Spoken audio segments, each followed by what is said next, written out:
Alors, je m'appelle Lionel Roux, je suis ancien chercheur au ELSE, Laboratoire Système et Sécurité de l'EPITA. Ok. Je suis aussi accessoirement prof sur pas mal de matières, dont Python pour les apprentis, deuxième année en X et les premières années en Ingé.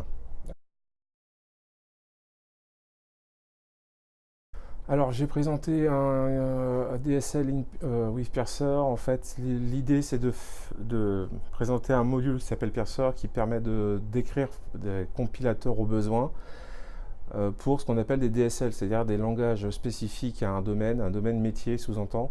Et l'idée, c'est de pouvoir faciliter le développement, la réutilisabilité du code. C'est toujours ce qu'on appelle un peu une programmation un peu générique.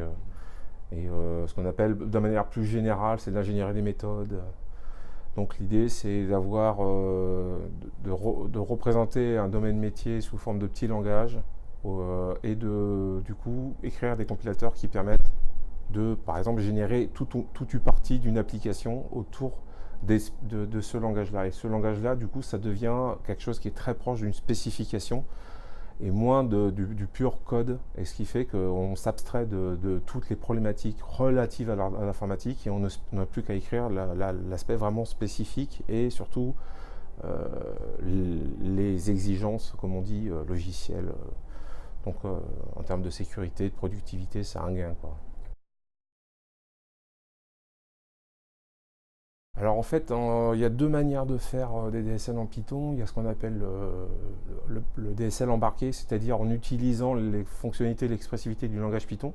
Ça, c'est beaucoup employé, c'est-à-dire qu'en fin de compte, on écrit du Python, mais on fournit et on utilise toute la magie de Python pour faire des choses un peu magiques, donc surcharge d'opérateurs, définition d'abstraction un peu évoluée, bon bref. Et la deuxième qui est de vraiment écrire un nouveau langage qui aurait une expressivité en utilisant des opérateurs nouveaux, des choses comme ça, ou une syntaxe qui s'adapterait bien au domaine. Et l'idée du Python, c'est que justement, en abaissant le coût d'entrée, parce que c'est un langage qui est très utilisé pour le prototypage et qui est très simple d'accès, qu'on peut confier en fin de compte à pas mal de monde, on simplifie énormément la mise en production de ce genre de DSL. Alors qu'en C, C++, Java, ça reste. Il y a des ateliers qui permettent de faire beaucoup de choses, mais le coût n'est pas le même. Le coût de compétence n'est pas le même. Globalement, c'est la métaprogrammation, c'est-à-dire le fait de pouvoir jouer avec des composants et des comportements du langage au moment de l'héritage, le fait d'avoir des décorateurs, des choses comme ça, qui permettent de camoufler du fait qu'on va faire beaucoup de choses derrière en tant qu'utilisateur de code, l'utilisateur du module qu'on fournit, on va faire beaucoup de choses derrière lui et on va cacher beaucoup de comportements implicites. L'idée étant qu'on donne à l'utilisateur une version, un sous-ensemble du langage qui est restreint, mais qui du coup qui est beaucoup plus adapté à exprimer son besoin. Et au lieu de se perdre dans les détails, on a juste les éléments syntaxiques qui suffisent à faire ce qu'on a à faire, quoi. Donc ça, c'est pour la partie DSL embarqué.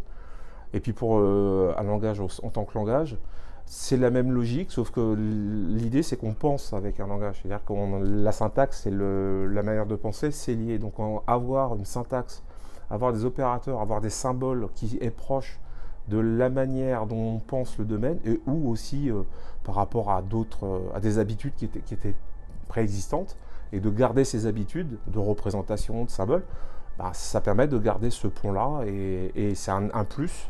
Bah, par contre, là, on ne peut plus faire ça en Python, on est obligé de faire un vrai compilateur. Bah, dans le monde web, y en a pas mal. D'une manière générale, la, la mouvance derrière les DSL, c'est un peu ce qu'on appelle fabrique logicielle, c'est-à-dire que derrière ça, on a aussi la possibilité de brancher des ateliers qui vont derrière utiliser le DSL comme support pour générer du code. Et dernièrement, il y a eu des articles, ce qu'on appelle sur le low-code, qui est en fin de compte de fabriquer des briques de très haut niveau qui simplifient la manière dont on définit le métier ou les problématiques dont on a besoin. Et derrière ce low-code, en fait, se cachent des DSL Sauf qu'on le représente du coup graphiquement, mais c'est faisable graphiquement parce que derrière, le langage qui a été spécifié est simple et beaucoup plus adapté à faire du domaine que à faire de l'informatique au sens se prendre la tête avec des problématiques d'informatique et pas des problématiques fonctionnelles. Après, par rapport à Python, les DSL c'est quand même vachement utilisé aussi dans le monde Ruby. Donc c'est une mouvance relativement, pas relativement récente, mais c'est une mouvance qui, avec le web et puis le fait de vouloir automatiser et ingénieriser les logiciels et la production logicielle, c'est toujours d'actualité et la seule différence là, c'est vraiment baisser le coût d'accès et fournir des outils qui sont plus facilement pris en main, enfin, qui sont plus faciles de prise en main que des ateliers peut-être extrêmement performants, mais plus complexes aussi.